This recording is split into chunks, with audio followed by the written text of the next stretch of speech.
Hello, Watem here and welcome back to some more Higurashi When They Cry. Let us continue with a suspicious van blocking the road. 伏せてください。注意して。向こうのワゴンの鼻先に当てるようにするんだ。分かってます。一度経験してますので、コツは分かってますよ。The mountain dogs aimed at the vehicle. It was coming right for them. まだまだ引き寄せろ。距離100未満まで引き寄せろ。分かってる。即挙してろ。Mountain dogs in the bushes laid in wait, ready to fire. The rocket on the tip glinted eerily, like it was waiting for its prey. 距離200、150、攻撃用意。 The soldier put his finger on the trigger of the RPG-7.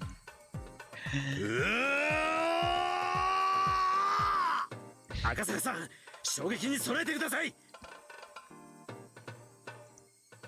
距離100、撃て！ And silence. Question mark? What happened? Didn't the RPG-7 fire? It sounds like something fell. That was when the one measuring the distance next to the shooter noticed something. The shooter's shoulder had been hit, and he was tumbling to the ground. スナイパー！銃声はなかった。距離400以上だ。そんなのどうでもいい。撃て撃て！ I knew their regular guns could stop the car now. The other mountain dogs fired all at once. But immediately, they realized something. Their car had been hit by a hail of bullets at close range. Any normal car would have been on fire in short order. But there was nothing. I was half expecting that maybe like they'd. Oh no, actually, never mind, because they already said aim for the tip of the car. There was nothing. This wasn't a normal car. そりゃそうです。園崎家御用達の防弾リムジンですから。Uh-huh. 葛西 RPG を観測手が拾った。撃たせるな。この距離で外すとでも。 Shion and Kasai were far beyond that straight road. They were in the enemy's blind spot on the other side of the hill, on top of an abandoned car. Shion was on her knees, checking the mountain dog's movements with a pair of military-grade, high-power binoculars. Kasai was lying on top of the car with a sniper rifle in his hands. Shion figured this would be where the mountain dogs would place their ambush, so the only way for them to beat the dogs was to snipe at them. Both Shion and Kasai took sniping lessons in the US during the dam conflict. Kasai was now aiming at the man who picked up the RPG and was trying to take position with it. Just calmly shooting whoever picks it up, I'm guessing. Again, the RPG wasn't fired and it's down on the ground. The two who tried to shoot were both groaning and clutching at their wounds. They were both shot in the shoulder. The wounds wouldn't kill them, but they definitely couldn't fire that rocket. The car had arrived! The mountain dog screamed and dove out of its way. Akasaka must have been used to driving in this kind of situation. He hit the nose of the van just right and broke through the blockade. The van was hurled away and spun in a circle. Maximize torque, because torque is a cross product of force and distance from center of rotation.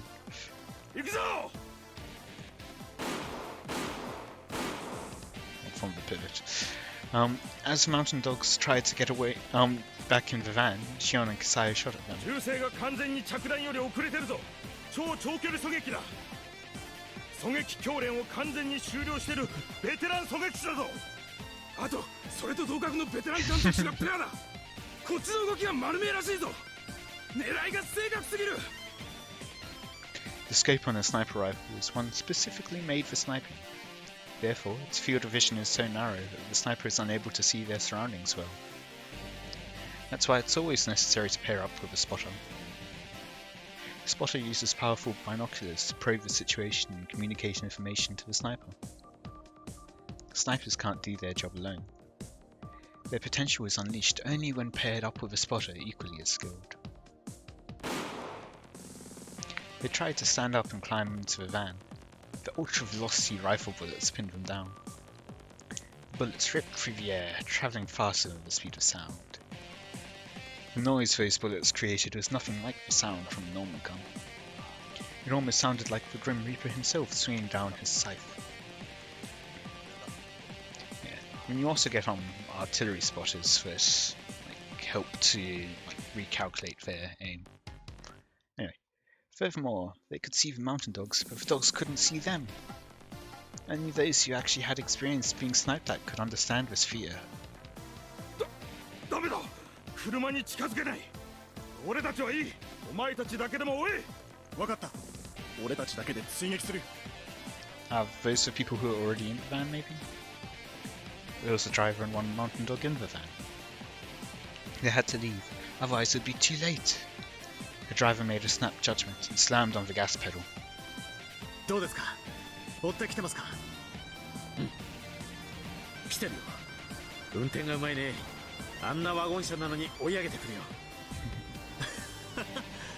それは参りました応戦を頼みますうん任せて Tomitake opened a window near one of the back seats and leaned out. Hot air blew into the car. As the car was jolting up and down the bumpy road, he checked the mechanism of his gun calmly. He did it naturally, as though examining his favourite camera. The gun had been taken from one of the security guards in the basement. One of the dogs in the van held the same gun in his hands. Their weapons were evenly matched. The road was no longer straight. It curved like a snake. There were some bumps and sharp curves, which made things in the car fly all over. A gunfight in this situation would be extremely difficult. Tomitake realized he'd run empty in no time if he wasted bullets, so instead of firing recklessly, he carefully waited for the right distance. And in doing so, tried to convince his enemy they were still out of range to make them close the gap. On the other hand, the mountain dog couldn't take it any longer. He fired, wasting his bullets on the bumpy road. Some of the bullets hit the body of Kisai's car, making a nasty metallic noise. 富武さん身を乗り出していては危険です大丈夫あんな下手くそじゃ当たらないよ There is a spread and it's somewhat random. It's not entirely skill. There is some degree of luck in it. 僕の生徒だったらゼロからやり直しだなこのような状況下では動きを読むんだ挙動を予測し弾幕で予測射撃をするんだ当てようと思わない弾幕に突っ込ませるようにするんだ Well, you need your shot, obviously, but I feel like that's not exactly what he's saying. こういう風にね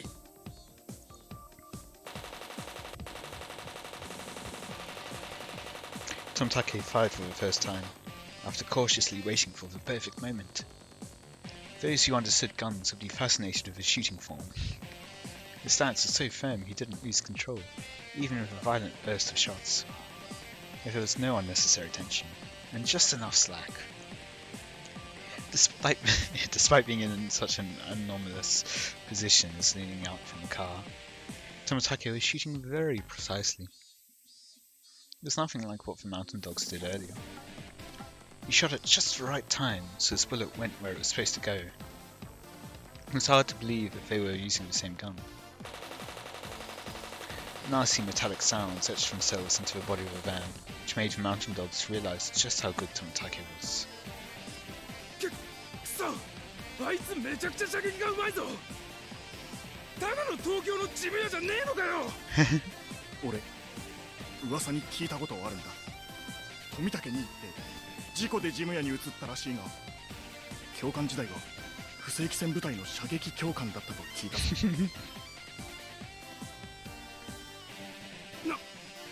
なんだよそれってことはあいつ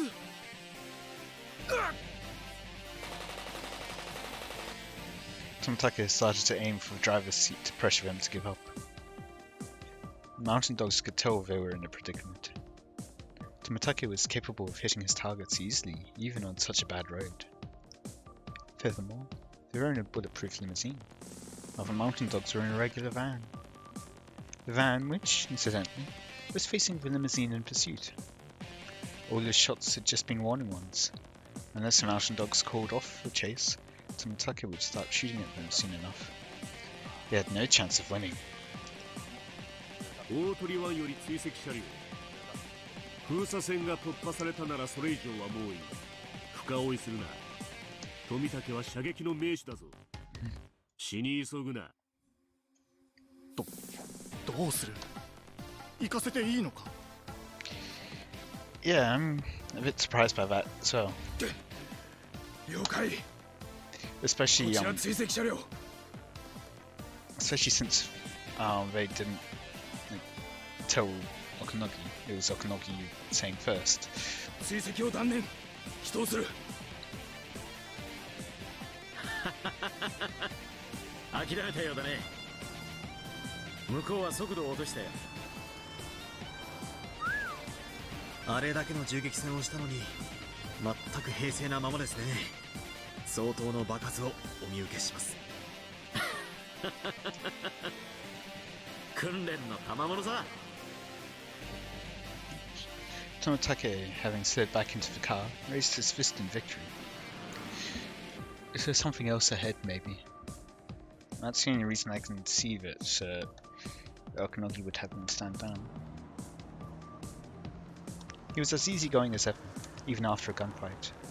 But yeah, Akasaka hasn't used or only uses handguns, so that's probably why he's driving, so that Tomitake can use the I think it was a submachine gun. Akasaka felt like he was finally getting to know Tomitake for the first time. 富武にご無事でしたか。連絡が取れず心配しておりました。 He's in communication with Bloodhounds. Tomitake was making a call from a telephone booth outside of Okonomiya. If I do seem to remember Okanogi getting a call from whatever her name is in Tokyo, so maybe that was more instructions of how they're stopping the whole project, maybe? The phone lines around there were on a different network than the ones the mountain dogs had sabotaged. That was why he could make the call. Tomitake had called Tokyo immediately. He told Tokyo there's some spies from the mountain dogs within Tokyo's research division, which was how they found out where he was. They also told him that he was captured, but that he had escaped. He told them that they were fooled by the diversion they were on the mountain as they spoke. While he was captured, Major Takano, the ringleader, had hinted at the existence of masterminds she was working for, etc. He explained everything that he had learned thus far. 入江機関の早急な鎮圧を。彼らはすでに地上での発砲を繰り返しており、このままでは村人に発覚するのも時間の問題です。番犬の緊急出動を強く要請します。もしもし、調査部の岡だ。無事でよかった。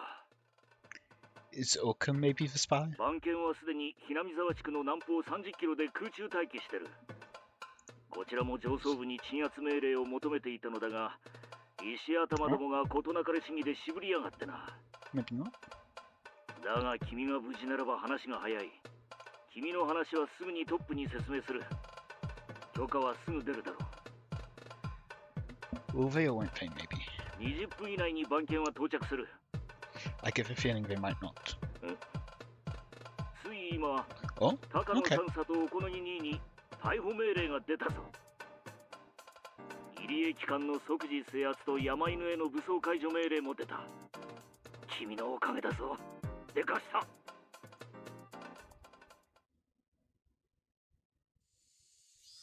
Tomitake walked out of the telephone box.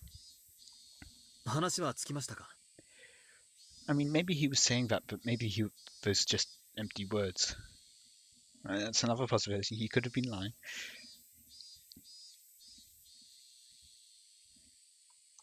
ええ。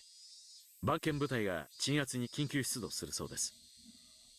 すでに近くに空中待機していて、20分ほどで吸収するそうです。どの程度に強いんですか？その番犬という連中は。山犬が機密保持のための多目的部隊だとしたら、番犬は戦闘のみに特化した精鋭部隊です。装備も人材も比べ物になりません。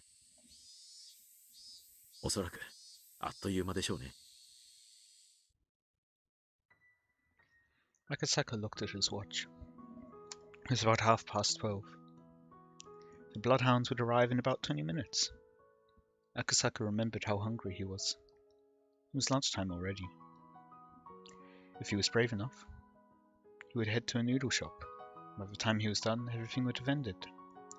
For the mountain dogs, who fought well until the last possible moment, it was ending rather too soon. They were in an area where rice fields and a residential area mix. It was the border of Okonomiya. The sun was covered by a thin layer of silver clouds, and a cool breeze was blowing. It looked like it might even rain a little. Two of them couldn't even remember how many times their lives were threatened that day. Yeah, true. I guess they don't necessarily have to pick up Shion and Kasai. They could just leave him near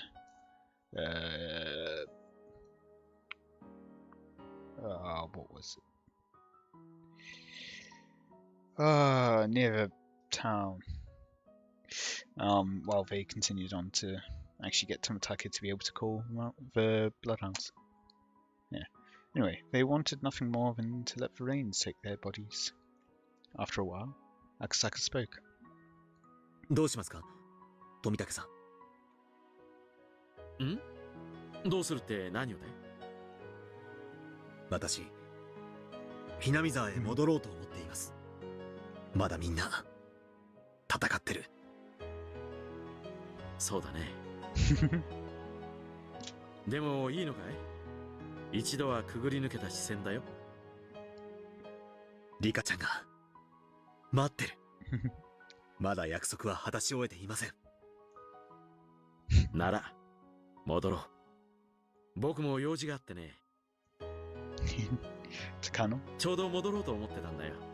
赤坂さんはヘリの旅の経験はあるかい？乗せてもらえることになってるんだ。They watched the breeze blowing over the rice fields for a while, then returned to the bullet-ridden car.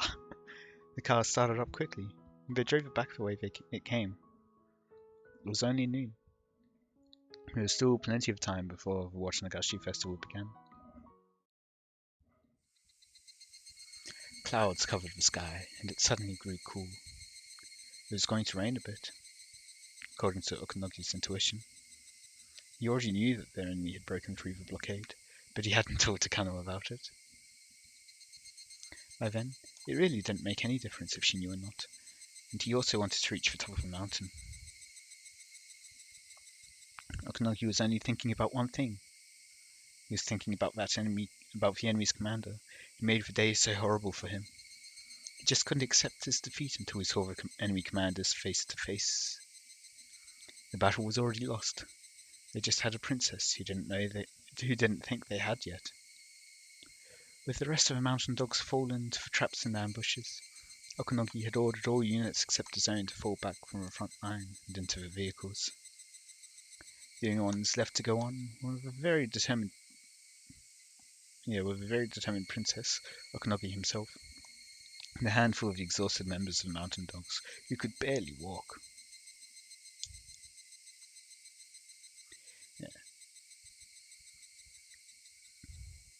Once they knew where they were, they probably could have concentrated their forces more.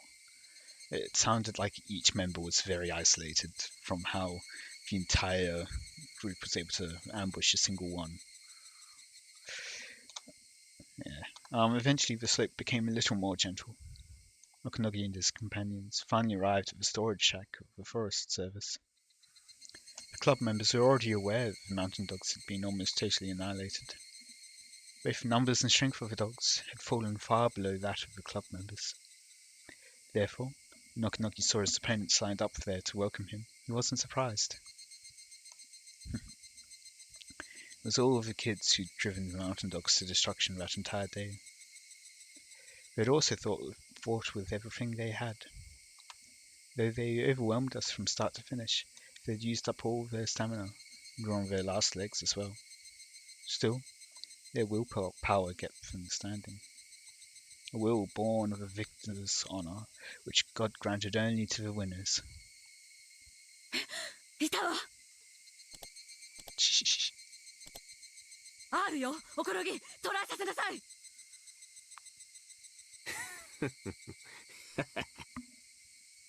サンサよくもこんなざまの我々をこき使えるもんです。何？私に逆らう気なの？まさか逆らう気なんか最初からありませんやね。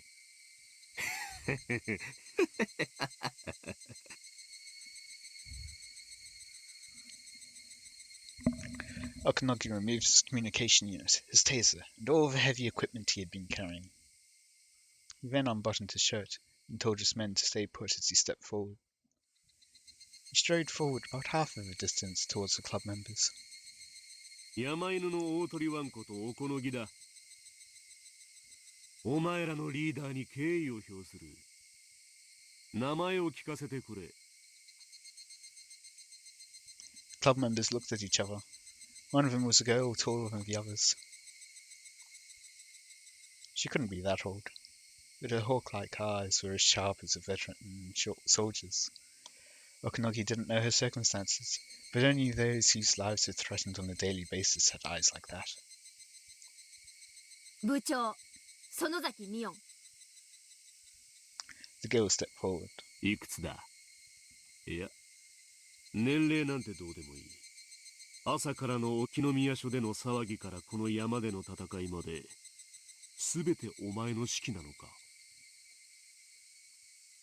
The girl didn't answer, but her silence confirmed it more strongly than anything she could have said. この戦はお前らの勝ちだ。まだ負けてねえと思ってるのはうちのお姫様だけさ。もう今さらどうにもならねえ。富武は封鎖線を突破。沖宮にすでに到着して東京に連絡を取っただろう。鎮圧部隊がいつここにやってくるか知らねえが、それも時間の問題だ。笑いたきゃ笑え。爪ってやつさ。おこのぎ、何をやってるの？その女は敵のリーダーよ。倒しなさい。Has she not heard about Tomitake breaking through? お姫様が何か言ってるが気にするな。望みは何？お前も大将、俺も大将だ。わかるな。あいつ降参したんじゃないのか？ I was half expecting a one-on-one combat. レナにはわかる。あの人は今日敵の指揮をしていたんだよ。そして部下がみんなやられた。だから、はいそうですかって言って負けを認めるわけにはいかないの。我が身を犠牲にしてしか大軍の将は見そげないというのですか？いいよ。あんたが納得するようにすればいい。感謝するぜ。Oh?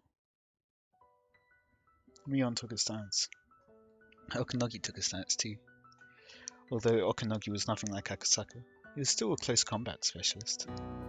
Even when exhausted, there was no way Mion could defeat him. Takano thought so too. She thought Mion was underestimating Okanagi. But Mion knew. She knew that she was the only one who could put him at ease. 行くぜ。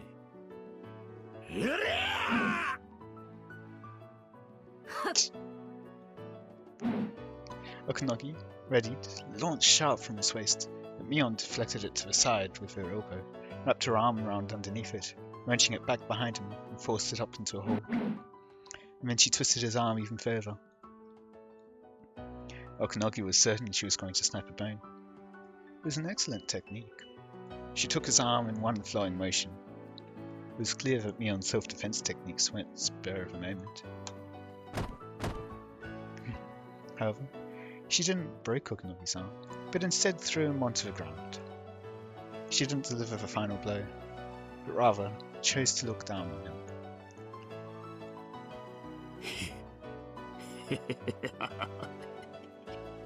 やるな。他の木、何やってるの？ Yep, she is very much angry. It's interesting seeing like the different smiles between, well, faces between the versions. That's definitely something of a smile, maybe a scowl, but that's definitely the other way around. Yep. 早く制圧しなさい。うるせえ。黙ってみて。こいつは大将戦だ。 Okanagi got up quickly, took a stance once again, then swung his arm down. Mion avoided it effortlessly, and just like she did before, she grabbed his arm and turned it around. They were in the same position as before. And just like what happened then, she didn't break his arm, but threw him onto the ground and looked down on him. 回転投げか。当て身を入れねえところを見ると実戦向きじゃねえな。むしろお上品に演武を見せる流派ってとこか。ちなみに腕を決めたとき、下がる相手の顔面に膝が入れられるぜ。It's like, yeah, while you're doing this move against me, you can also knee me in the face. Yeah, yeah, well, just next time you're doing that. そうなんだ。今度試してみるよ。ミオンってすげえ。向こうの隊長と互角に渡り合ってるぞ。他の木、武器を使いなさい。何をやってるの？行くぞ。キャー。 He had a stronger drive this time. Tried to kick right through her from a step and a half away. At this time, Mion stepped in to launch her own attack, jumping right towards the foot, trying hard to kick her. Mion kept herself low as she entered close range of Okanagi, shutting out his leg, trying to kick her. So of course he went after her head. Okanagi raised his right arm to elbow her in the skull. But this time Mion rose up, using both hands to keep his arm from swinging down. Unlike the flowing motion from earlier, this was simply a contest of strength. His physique was overwhelmingly superior to hers, so she couldn't win that test of strength. But suddenly, Mion let go and allowed Okanagi's elbow to come down. Then she stepped to the side. It's another repeat of before. Okanagi's arm was held to his back, and he ended up in the same position. What came after was different. Okanagi's face lowered as Mion lifted his arm up high, and then she swiftly brought a knee into his face.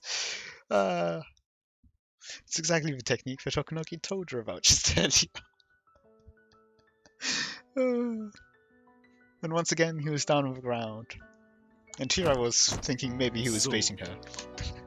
飲み込みが早いじゃね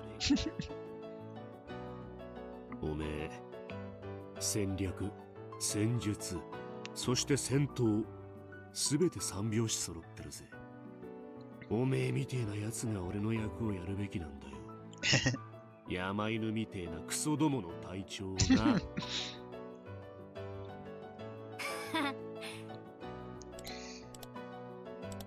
ごめんだね。あんたらみたいなネクラそうな秘密部隊の隊長なんて。Mion scoffed. Instead, she'll be in charge of a shady group of gangsters instead. Okanagi took it with a smile too. He wasn't trying to be humble. It was just his pure reaction. そうだな。お前ほどの器なら、日本の不正規戦部隊長なんてもったいないぜ。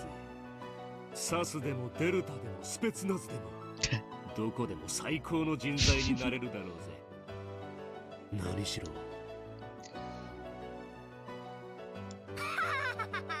Yeah, Spetsnaz, of course, because it's still 83. Yeah.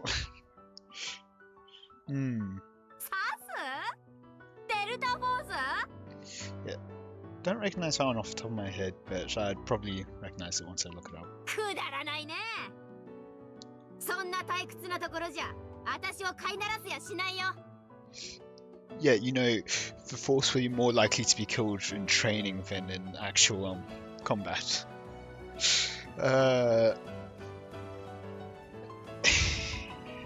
think the Australian one went for decades before they actually had anyone shot in combat, or anyone killed by enemy fire. They did have one person killed by friendly fire and then another person killed by an elephant, from memory. And that was the entirety of casualties outside of training for quite a long time. In any case, I will be ending it here for today. I hope you all enjoyed. Let me know any feedback you have in the comments. Until next time, see ya.